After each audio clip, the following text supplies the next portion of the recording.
नमस्कार मेरे प्यारे साथियों, मैं नीलम यादव अपने YouTube चैनल धृति होम साइंस में आप सभी का स्वागत करती हूँ। आशा करती हूँ कि आप सभी स्वस्थ एवं मस्त होंगे। चलिए, तो हम समझ रहे थे अभी तक कार्बोहाइड्रेट, वसा, प्रोटीन, इन सभी के बारे में कि इन सब का हमारे जीवन में क्या महत्व है और ये हमारे लिए क्यों आवश्यक हैं और इनकी कमी से कौन सी बीमारियां हो सकती हैं। ठीक है, अब हम समझेंगे मिनरल्स को, यानी कि खनिज लवण को। खनिज लवण का हमारे शरीर में क्या महत्व है और यह कितने प्रकार के होते हैं। तो सबसे पहले हम देखेंगे कि जो खनिज लवण है ये अकार्बनिक रासायनिक तत्व होते हैं। अकार्बनिक रासायनिक तत्व मीन्स ये कार्बनिक तत्वों के अवशेष होते हैं। जैसे हम लोगों ने पढ़ा कि प्रोटीन, वसा और कार्बोहाइड्रेट ये सभी क्या है, कार्बनिक तत्व हैं। इसमें कार्बन, हाइड्रोजन, ऑक्सीजन इन सभी के तत्व सम्मिलित है। ठीक है, तो इसमें क्या है कि कार्बन, हाइड्रोजन, ऑक्सीजन और नाइट्रोजन के एस यानी कि राख को हम सम्मिलित करते हैं। ठीक है, और ये प्रकृति में स्वयं से उत्पन्न होते हैं, मतलब कि ये पूरी तरह से प्राकृतिक रूप से हमें प्राप्त होते हैं।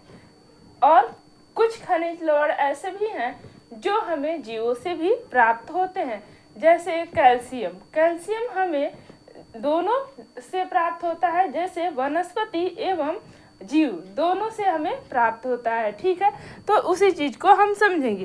हमारे शरीर में कुल 96% तक पानी, कार्बोज, वसा तथा प्रोटीन होता है। ये जो हम लोग का शरीर बना हुआ है इसमें 96% तक क्या होता है, पानी होता है, कार्बोहाइड्रेट होता है, प्रोटीन होता है, वसा होता है।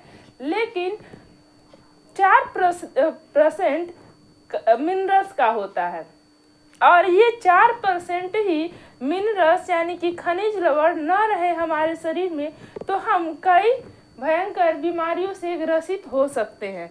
जैसे अगर कैल्शियम की कमी हो जाए तो हमें अस्थि मृदुता जैसी बीमारियों का सामना करना पड़ सकता है। ठीक है, आयोडीन की कमी हो जाए तो घेंघा रोग हो सकता है। ठीक है, इसी तरह से लोहे की कमी हो जाए तो खून की कमी हो सकती है। ठीक है, ये सभी क्या है, ये सभी मिनरल्स हैं। ठीक है, जिनका हमारे शरीर में थोड़ा ही सही लेकिन बहुत ही बड़ा महत्व होता है। ठीक है, कुल 4% तक खनिज लवण का होता है जो कि बच्चे के वृद्धि एवं विकास में बहुत ही बड़ा योगदान देता है खनिज लवण। ठीक है, 4% भाग में से भी 3/4 भाग इसका क्या होता है, कैल्शियम और फास्फोरस का होता है। हमारे शरीर की अस्थियां कैल्शियम से उनका निर्माण होता है, तो इसलिए कैल्शियम का सबसे ज़्यादा प्रयोग हमारे शरीर में होता है। ठीक है, उसमें से जो शेष 1/4 भाग बच जाता है वो होता है अन्य खनिज लवणों का।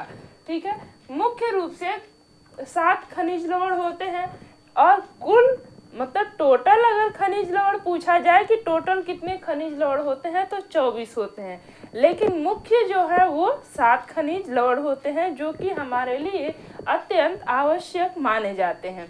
ठीक है, तो इस चीज को हम समझेंगे। खनिज लवण को हम मुख्य रूप से 2 भागों में बांट करके पढ़ते हैं, मुख्य खनिज लवण और गौण खनिज लवण। मुख्य खनिज लवण को हम मैक्रो मिनरल्स एलिमेंट्स कहते हैं और गौण खनिज लवण को हम माइक्रो मिनरल्स एलिमेंट्स कहते हैं। ठीक है, मुख्य खनिज लवण जो होते हैं वो केवल 7 होते हैं, sodium, phosphorus, calcium, magnesium, chlorine, potassium और सल्फर। ठीक है, इनकी आवश्यकता हमारे शरीर में सबसे ज्यादा होती है। ठीक है, और ये भोज्य पदार्थों के माध्यम से प्रतिदिन हमें लेने की आवश्यकता होती है। जितने भी मुख्य खनिज लवण हैं उनको हमें प्रतिदिन अपने भोजन में लेने की आवश्यकता होती है। जैसे अगर हम पालक खाते हैं तो उसमें भरपूर मात्रा में पोटेशियम और कैल्शियम पाया जाता है, ठीक है।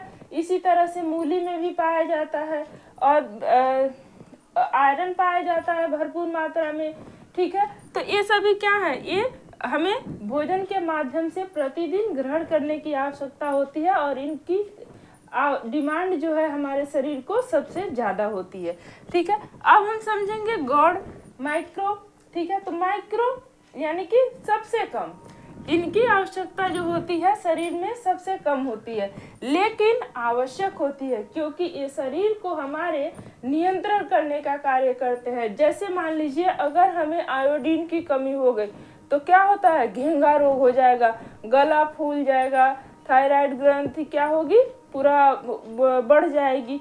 तो इसकी आवश्यकता होती है, ठीक है। क्योंकि अगर नहीं लिया तो क्या होगा, हमारे शरीर में विकृतियाँ आने लगेंगी, ठीक है। माइंड कमजोर हो जाएगा, बहुत सारी बीमारियां हो जाएंगी। इसलिए इनकी आवश्यकता होती है हमारे शरीर में, ठीक है, क्योंकि ये शरीर को हमारे नियंत्रण करने में अपनी महत्वपूर्ण भूमिका निभाते हैं, ठीक है। तो देखिए लोहा की आवश्यकता कितनी होती है, 0.004, ठीक है। इसी तरह से मैग्नीज की हमारे शरीर को आवश्यकता होती है 0.003, ठीक है। और तांबे की 0.00015 मिलीग्राम में इन सबको लिया जाता है, ठीक है। आयोडीन की आवश्यकता होती है 0.0004, ठीक है, लेकिन आवश्यकता होती है इन दोनों की, चाहे वो मुख्य खनिज लवण हो या फिर गौड़ खनिज लवण हो, बस बरसते रहता है। जैसे मान लीजिए हम लोग खाना खाने बैठते हैं तो क्या होता है कि खाना खाने बैठते हैं तो दाल और सब्जी की आवश्यकता थोड़ी कम होती है, लेकिन चावल और रोटी हम ज़्यादा खाते हैं, ठीक है। तो उसी तरह से मुख्य खनिज लवण 7 होते हैं और ये इनकी आवश्यकता हमारे शरीर में ज़्यादा होती है और गौड़ खनिज लवण की आवश्यकता थोड़ी कम होती है, लेकिन ये हमारे शरीर को बहुत ही आवश्यक होते हैं, ठीक है। क्लियर है। मुख्य खनिज लवण 7 है और टोटल 24 है, ठीक है। इन 24 के नाम हम देखेंगे इस प्रकार से, calcium, phosphorus, sodium, magnesium, chlorine, potassium, sulphur, लोहा, तांबा, iodine, nickel, aluminium, selenium, cadmium, silicon, zinc, cobalt, bromine, fluorine, chromium, vanadium, molybdenum, manganese तथा जस्ता। ये सभी क्या है, खनिज लवण है और इन सब की आवश्यकता हमारे शरीर को होती है, ठीक है। इनका प्राप्ति का स्रोत क्या है, तो इनकी प्राप्ति का स्रोत वनस्पति एवं जीव दोनों है, ठीक है। क्योंकि ये क्या है, एक ऐसे तत्व हैं जिनको हम दोनों रूपों में प्राप्त करते हैं। जैसे कैल्शियम हमें मांस मछली से भी प्राप्त होता है और खनिज वो वनस्पति से भी प्राप्त होता है, ठीक है।